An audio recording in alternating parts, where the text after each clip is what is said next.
Como Entrevista com o Vampiro, a série demorou para chegar no Brasil. Ela foi lançada lá fora em outubro de 2022, quase 2 anos atrás. E agora eu pude assisti-la, porque a primeira temporada estreou no Prime Video. E que série primorosa! Eu diria, inclusive, que isso aqui é um belo caso de estudo sobre como, ao fazer uma adaptação, manter-se fiel ao espírito daquela obra original que você está adaptando e, no entanto, conseguindo atualizá-la, aprofundá-la, dar outras reverberações para ela e fazer um trabalho absolutamente fantástico. Os inúmeros acertos aqui começam com a escolha do elenco. O Jacob Anderson, que foi o Grey Worm, o verme cinzento, general da Daenerys em Game of Thrones, estava há muito tempo pedindo por um papel como esse, porque ele foi magnífico em Game of Thrones. E eu não entendia como ele não tinha ganhado um outro papel à altura dele até aqui. E no papel do Louis Dupont de Lac, o narrador dessa história, ele está sensacional. Olhar para ele em cena é ver alguém se transformando em um astro de primeira grandeza diante dos olhos da gente, pela qualidade da interpretação dele, pelo entendimento que ele tem desse personagem e também pelo carisma que ele consegue transmitir em cena. E digo a mesma coisa também do Sam Reed, que faz o papel do Lestat de Lioncourt, o vampiro que transforma o Louis em morto-vivo. O Sam Reed é um ator que eu venho acompanhando há bastante tempo, um ator inglês, como o Jacob Anderson também é. Estou há muito tempo também esperando ver algum papel que realmente mostre aquilo de que ele é capaz, e como Lestat, ele é fantástico. Ele é ao mesmo tempo apaixonante, sedutor, canalha, egoísta, generoso. Ele é uma personagem tão colorida, tão cheia de correntes e contracorrentes, que é uma maravilha ver aquilo em cena. Muito sexy em cena. E essa é uma história que sempre foi ou sempre deveria ter sido uma história de sedução. Sedução em todos os sentidos possíveis da palavra. E aí começam os outros acertos, os de ordem criativa de Entrevista com o Vampiro. A Anne Rice, autora de Entrevista com o Vampiro, tem aqui um crédito de co-criadora. Ela morreu em 2021, numa fase em que a série ainda estava na fase de concepção. Mas o verdadeiro criador e showrunner da série e o talento que responde pela qualidade dessa interpretação é o Rowland Jones, um produtor e produtor executivo extremamente experiente de séries como Friday Night Lights, Boardwalk Empire e Perry Mason.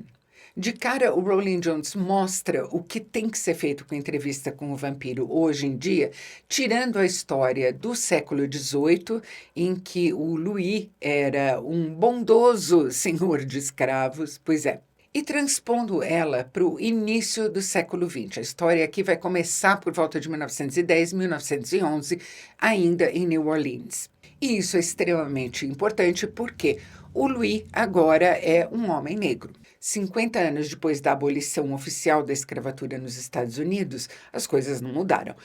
A segregação ainda é um fato imperativo na vida do sul dos Estados Unidos.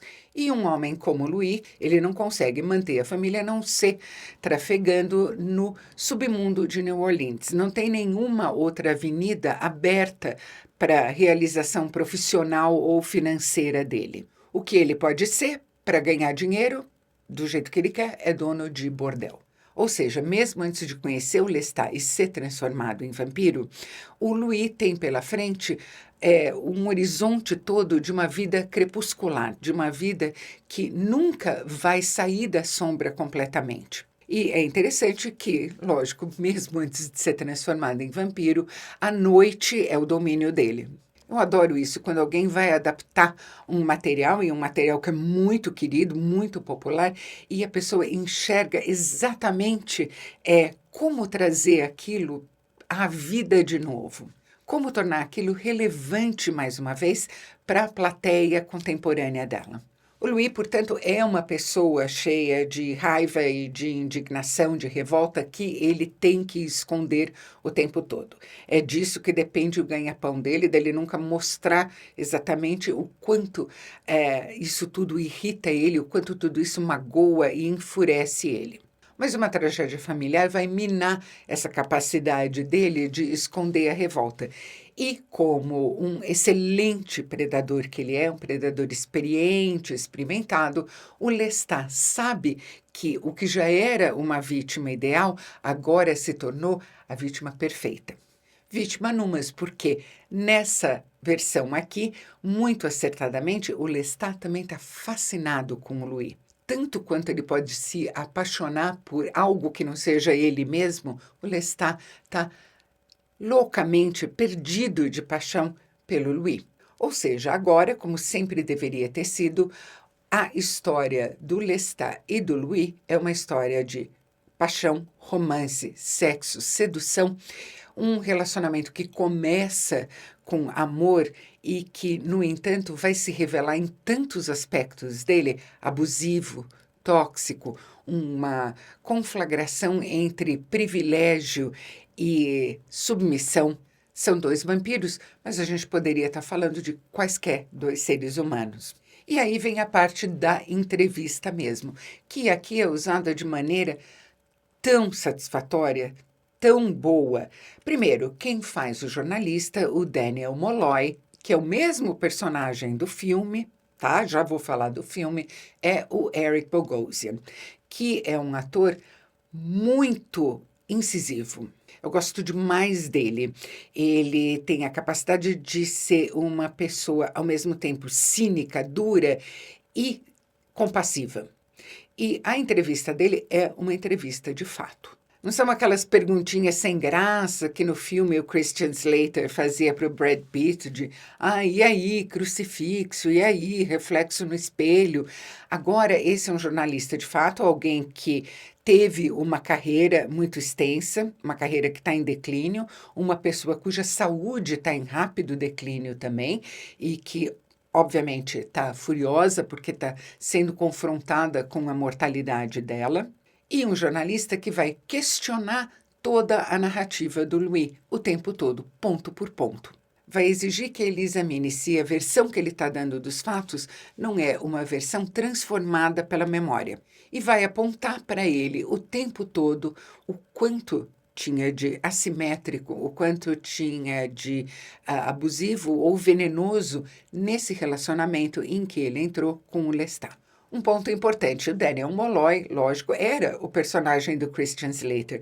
E aqui a série se aproveita da passagem do tempo para dizer, veja, nós tivemos uma entrevista em São Francisco, muitos anos atrás, e agora eu quero repassar tudo. Eu adorei essa história do reencontro entre os dois personagens para o que é um ajuste de contas, uma revisão de versões.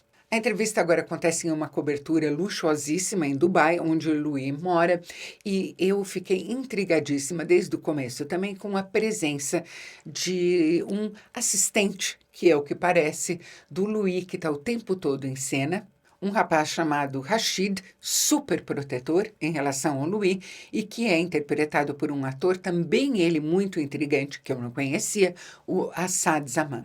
E lógico, uma coisa não muda nesse relato, é o fato de o quanto tudo aquilo que o fascínio mútuo entre o Lestat e o Louis vinha acobertando de errado, de fora de sincronia no relacionamento deles, é trazido à tona repentinamente e de forma muito virulenta com a chegada à cena da Cláudia. E a atriz que faz a Cláudia, Bailey Bass, é um tantinho mais velha do que a Kirsten Dunst era à época em que ela fez o filme.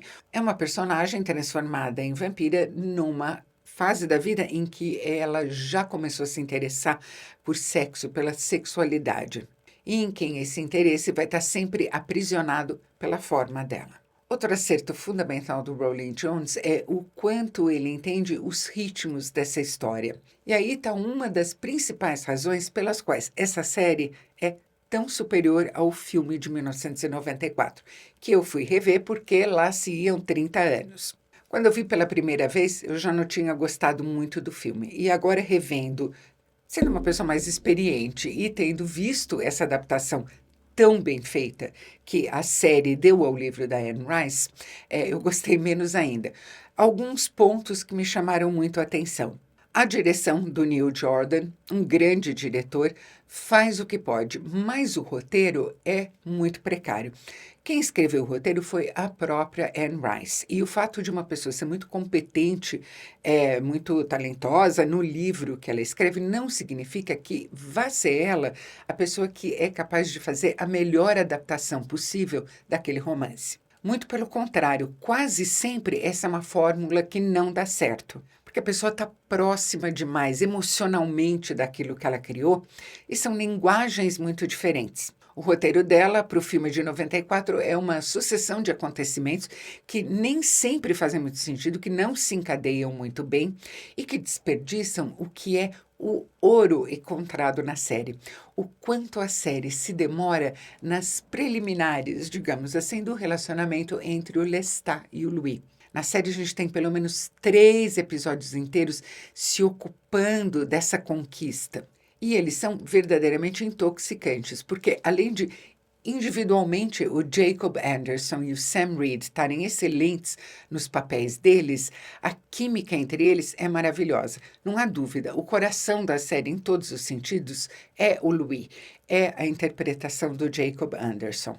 Mas ela tem que ir de encontro a algo que é muito diferente dela. Outro ponto que me chamou bastante atenção no filme de 94 é que eu me diverti muito com a interpretação do Tom Cruise. Eu gostei mais dela agora do que eu tinha gostado na ocasião. Aquela petulância, aquela impertinência, aquele senso de humor completamente ultrajante do Lestat, isso ele pegou super bem. Em compensação, o Brad Pitt, a essa altura, ainda tinha muito, mas muito o que aprender. Ainda bem que tem ali aquele milagre que é a Kirsten Dunst, mas o que realmente fica claro na comparação é o quanto no filme, apesar das eventuais qualidades dele, tudo é jogado e o quanto tudo na série é trabalhado. Se eu tenho um reparo a fazer a ela, é que, para mim, justamente o último episódio, o 7º episódio, são 7 episódios na primeira temporada, ele é, eu acho, o mais fraco de todos eles.